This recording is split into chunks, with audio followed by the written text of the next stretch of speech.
Bom dia a todos, tudo bem com vocês? Meu nome é Jéssica, eu sou doutoranda em Estudos Linguísticos pela Faculdade de Letras da UFMG. Vim aqui apresentar uma das minhas pesquisas anteriores, que é a de toponímia de nomes árabes nas ruas de Belo Horizonte.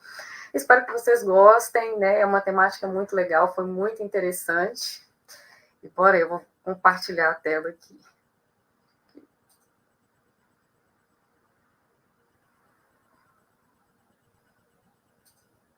Espero que vocês estejam vendo.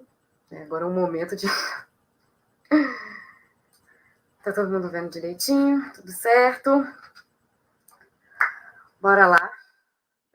Como eu já disse, né, o nome do meu trabalho é Toponímia de origem árabe nas ruas de Belo Horizonte, Minas Gerais, né, e é um estudo toponímico das ruas da cidade de Belo Horizonte motivadas por nomes de origem árabe. Esse trabalho ele se integra ao projeto ATEMIG, Atlas Toponímico do Estado de Minas Gerais, da Faculdade de Letras da UFMG, coordenada pela minha orientadora, professora doutora Maria Cândida Trindade Costa de Seabra. A proposta dessa pesquisa é demonstrar que o estudo dos nomes de lugares possibilita parte da história e da cultura local de uma comunidade, né? E como que os estudos toponímicos eles são importantes para a gente fazer um resgate, né, da história e de muitas outras coisas aí. Considera-se que a toponímia, além de perpetuar características do ambiente físico, ela também evidencia marcas da história social, né? A questão da formação étnica, processos migratórios, no caso, os nomes árabes têm a ver com a questão da imigração, tem a ver com a questão da relação língua e cultura, né? Dos povos que estão aqui no Brasil e influenciam direto ou indiretamente, né? Nesse sistema de povoamento de uma região administrativa. O objetivo geral desse trabalho foi o seguinte, foi realizar pesquisa linguística, né, com enfoque no léxico toponímico urbano de Belo Horizonte, analisando dentre o local de logradouros públicos que há na cidade, os nomeados por topônimos de origem árabe. E os objetivos específicos que tivemos aqui no trabalho, realizar um levantamento geral de todos os logradouros de Belo Horizonte, identificando dentre eles os que foram denominados por topônimos de origem árabe, descrever todos esses topônimos em fichas toponímicas, a fim de compor o banco de dados da toponímia urbana do projeto ATEMIG. E aí, contabilizar essas taxonomias predominantes, recuperar a origem e a história desses topônimos por meio de pesquisas em bibliotecas, arquivos e museus da cidade histórica, e a história oral, né, relatada pelos descendentes vivos, pessoas que têm ligação direta ou indireta, né, relacionadas a esses imigrantes, verificar qual o papel desempenhado pelos imigrantes árabes na sociedade belo-horizontina, averiguar se os moradores, em especial os árabes residentes em Belo Horizonte, eles conhecem a história das pessoas que nomeam essas ruas, observar a ocorrência de variação e de mudança nos topônimos que foram motivados por nomes árabes. Relacionar, se possível, os topônimos à história social. Então, foi um trabalho bem rico, né, bem interessante de se fazer. Esse aqui é o modelo de ficha toponímica que foi adotado por nós, né? Nós temos aqui as informações do logradouro, nome oficial no mapa do município, nome anterior, se teve, né? A localização, o bairro, né? Legislação, né? Porque pensar que a nomeação da lei, né, é pautada por a numeração da rua, desculpa, ela é pautada por uma lei, algumas têm código, né, regional, a foto, né, da pessoa, né, no caso que foi homenageada, se tem ou não, a imagem da planta, a foto das placas, ou da placa, né, também, que tem ruas que às vezes pode ter tido, né, aquele nome diretamente, né, a planta, as placas aqui, a primeira placa, a segunda placa, né, os nomes que são ditos, né, pelas pessoas, como que elas conhecem a rua, né? Eu coloquei primeira, segunda e terceira, porque muitas vezes tem gente que pode conhecer o nome atual, mas pode, é a antiga Rua 1, Rua 2, ou até a questão do pronunciamento, da pronúncia do nome também, os dados biográficos, né, se é relacionado a uma pessoa, as fontes, né? Então, tudo isso para poder fazer um estudo bem organizado. Aí aqui as fichas toponímicas, né, elas têm esse objetivo de, quando nós organizamos em fichas lexicográficas, né, essa ficha ela é descrita como um conjunto estruturado de informações sobre o topônimo, objetivando explicá-lo e classificá-lo dentro das taxonomias propostas por Dick. Né? Aqui é um modelo de ficha toponímica preenchida, né? É o nome da rua David Nasser, aí o nome anterior era Rua 3, localização bairro Planalto, daqui de Belo Horizonte, o número da legislação, regional norte, né? A foto das placas que nós encontramos aqui, a imagem da planta, né? As placas aqui que tivemos, não teve nenhuma variação, né? Como que as pessoas se referem, né, ao nome da rua. Aí os dados biográficos do David Nasser, né, também. Ele é filho de imigrantes libaneses, né? Eu coloquei aqui, nós temos a fonte, né, de onde que eu retirei essas informações bibliográficas do nome. As taxonomias registradas. Os dados referentes ao nosso corpo se classificam como de natureza antropocultural. Nomeia-se como antropotopônimos, axiotopônimos, corotopônimos e sociotopônimos. Os antropotopônimos, nós contabilizamos 42 nomes, 62% do total de dados.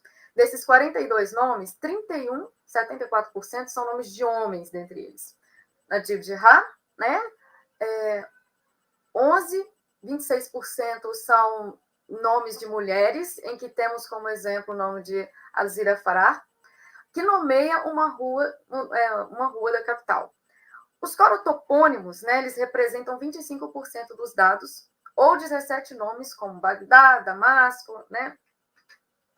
Axiotopônimos, né, nós apresentamos aqui 7 topônimos, o que corresponde a 10% do número total de dados, por exemplo, Comendador José Farah, Cônsul Antônio Cadar, né? E sociotopônimos. Nessa táxi, a gente contabilizou 3% dos dados, correspondendo a 2 topônimos, Jardim de Alá e Monte Sinai. Aqui nós temos os gráficos que nós fizemos aqui a respeito das taxonomias em dados percentuais, em dados numéricos, com base no que nós encontramos aqui, né, nos dados que nós tivemos.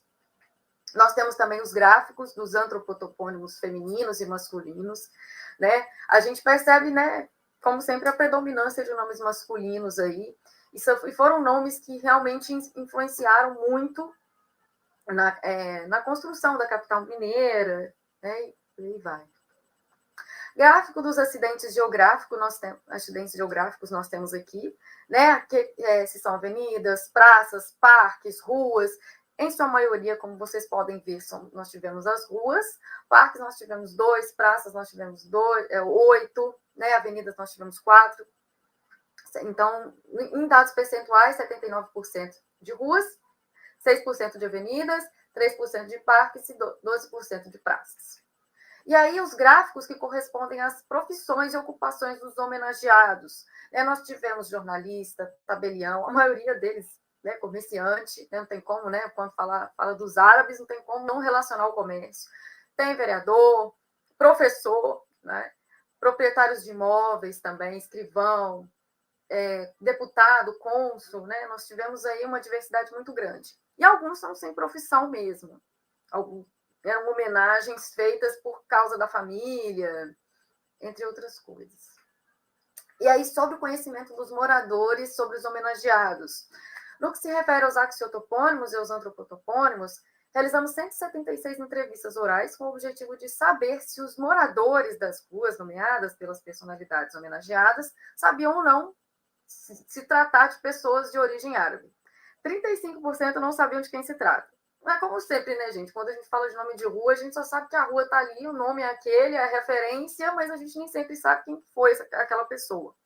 19% disso ser o nome de um imigrante. 16% disse ser o nome de um estrangeiro. E 6% disseram ser o nome de uma pessoa importante. E aí, sobre a variação e mudança, né? Há variação fonética, como era de se esperar, uma vez que se trata de nomes estrangeiros. Há variação gráfica também nas placas, a maioria decorrente também de desconhecimento da grafia, né? O que acontece quando os nomes estrangeiros, né, eles são documentados, muita gente, né, há aquelas modificações. Nas entrevistas orais, algumas pessoas conheciam as ruas pelos nomes anteriores, aí umas falam que usam um, hora outro, a Davi Nasser, por exemplo, a antiga Rua 3, né? Vou ali na antiga Rua 3, enfim.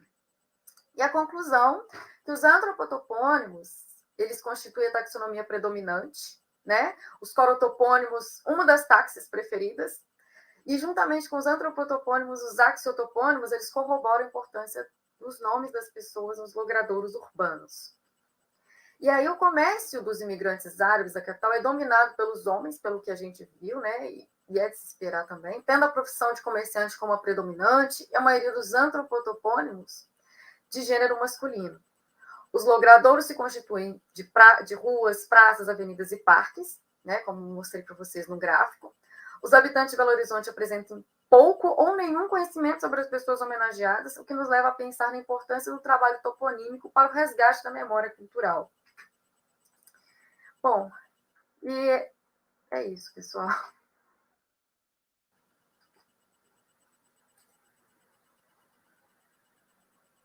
Tudo certinho? Oi, Jéssica. Tudo bem? Tudo jóia. Então, olha só, você foi sorteada. Você foi a primeira de todo o evento que está num módulo completamente diferente de junto daquilo que a gente está acostumado no nosso dia a dia. Parabéns.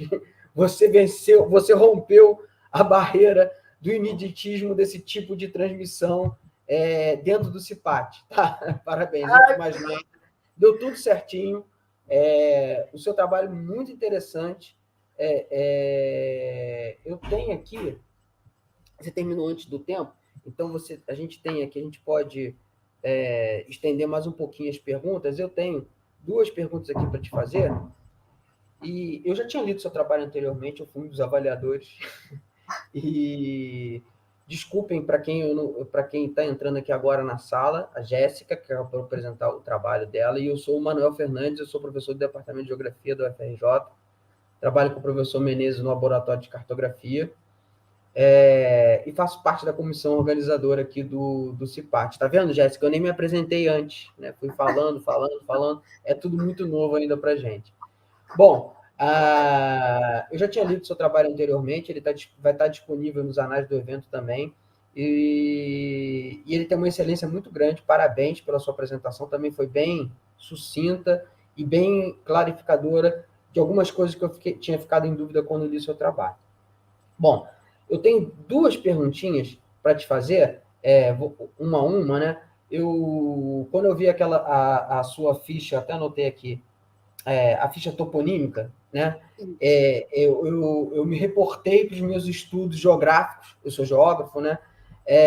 Quando a gente faz levantamento de campo, a gente tem sempre uma ficha de levantamento de campo, muito parecido com aquilo que você mostrou. E claro que você é da linguística, né?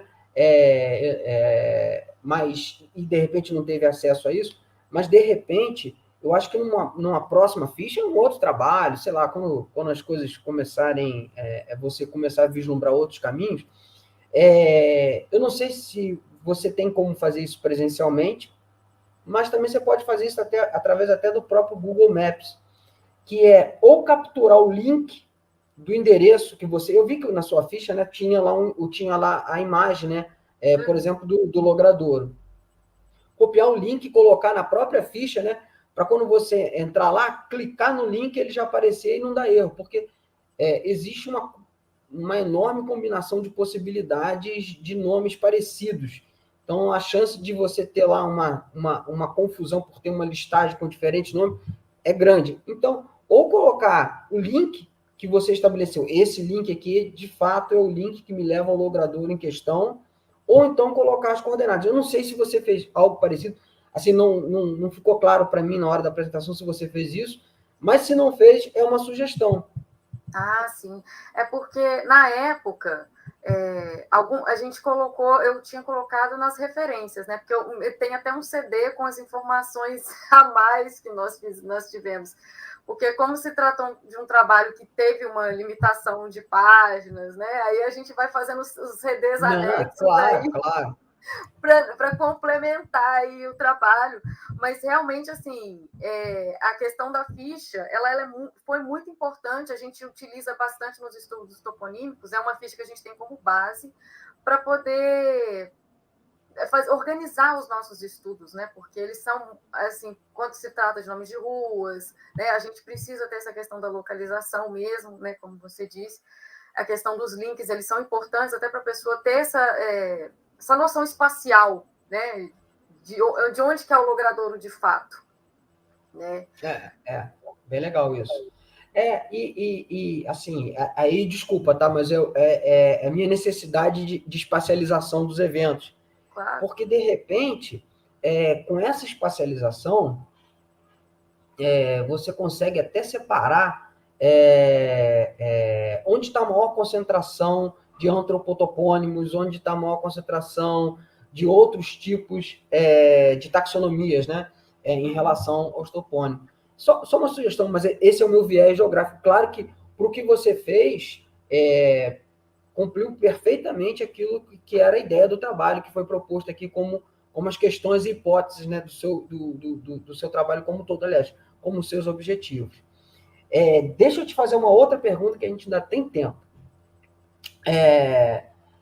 Bom, claro que isso você até explica no seu artigo, na apresentação fica rápido, né? Mas então, só para de repente quem está nos assistindo ter mais uma ideia, né? Por que você acha que foram os antropotopônimos que foram os mais usuais, em detrimento de outros tipos de taxonomias como definidas pela DIC? Por que não teve mais topônimos? Por que não teve mais, sei lá, outros tipos geomorfotopônimos, sei lá, outros tipos de topônimos em detrimento dos é difícil os nomes, tá? Antropotopônimos. Ele é bem trabalhado mesmo. É um trava-língua mesmo, né? Porque será que isso tem alguma coisa a ver com a necessidade de homenagear pessoas específicas? E por que não homenagear lugares? Será que isso era algo recorrente no período em que esses logradores foram nomeados? Ou seja, era muito mais comum dar nome de pessoas do que nome de acidentes geográficos ou nome de animais. O que você acha? Eu acho que necessariamente foi uma forma eles elegeram isso como uma forma de homenagear as pessoas que foram importantes em Belo Horizonte, esses árabes, aí, na maioria desses imigrantes, eles tiveram grande importância na sociedade belo-horizontina e também estiveram ligados aos políticos, né? Eles fizeram parte, assim, de uma história, de toda uma história.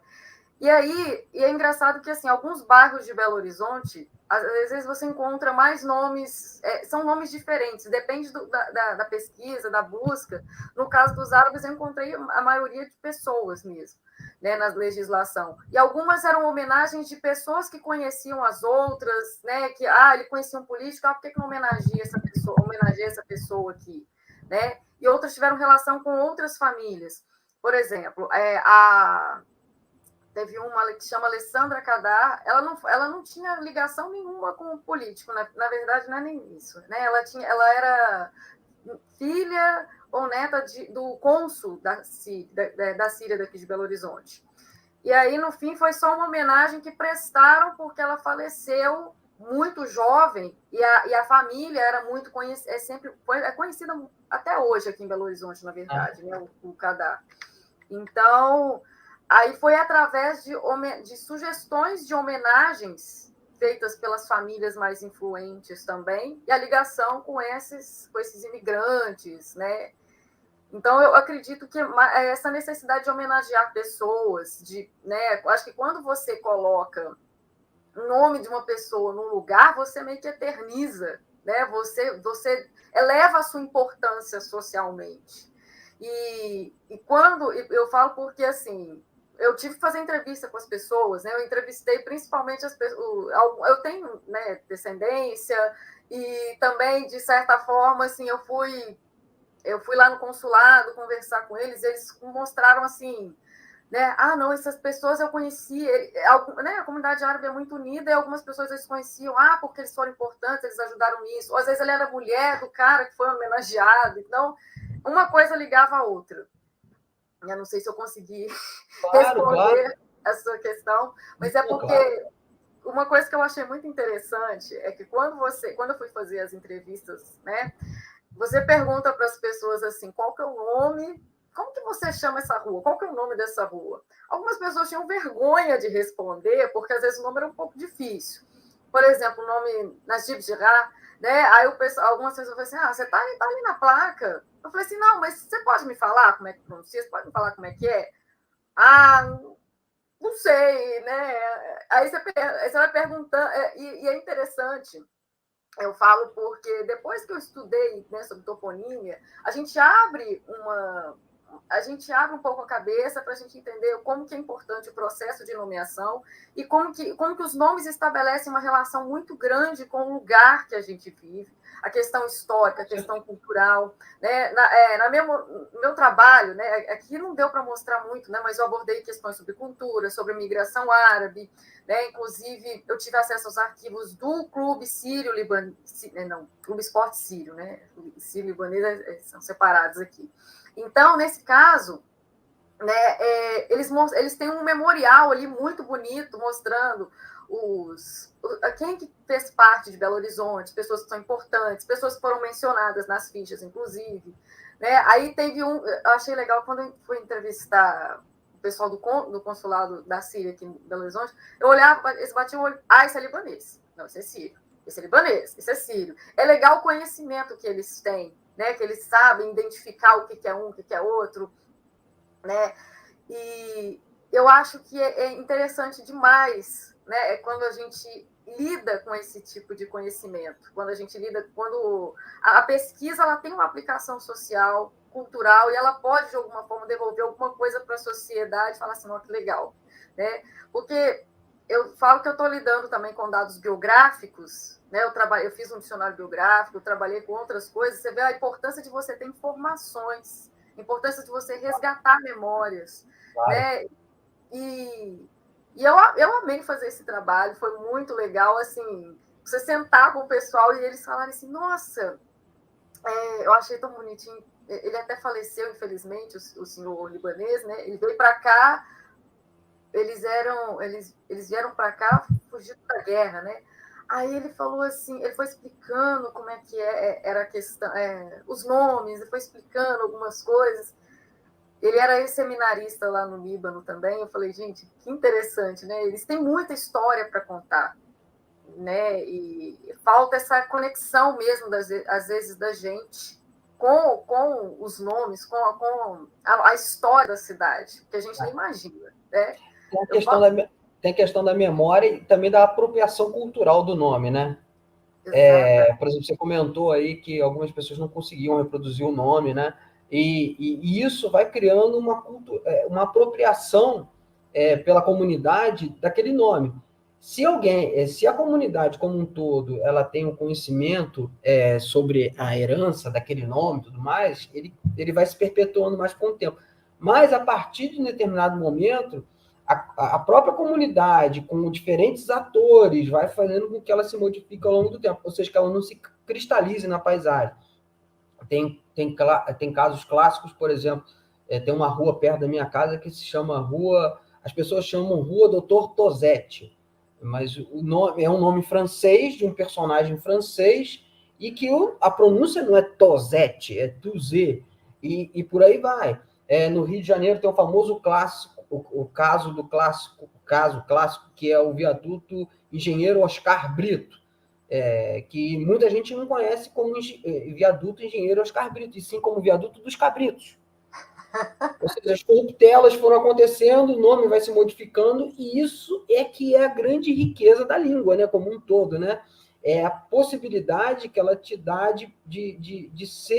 dos nomes serem modificados por conta da apropriação da comunidade local e das diferentes culturas que são introduzidas.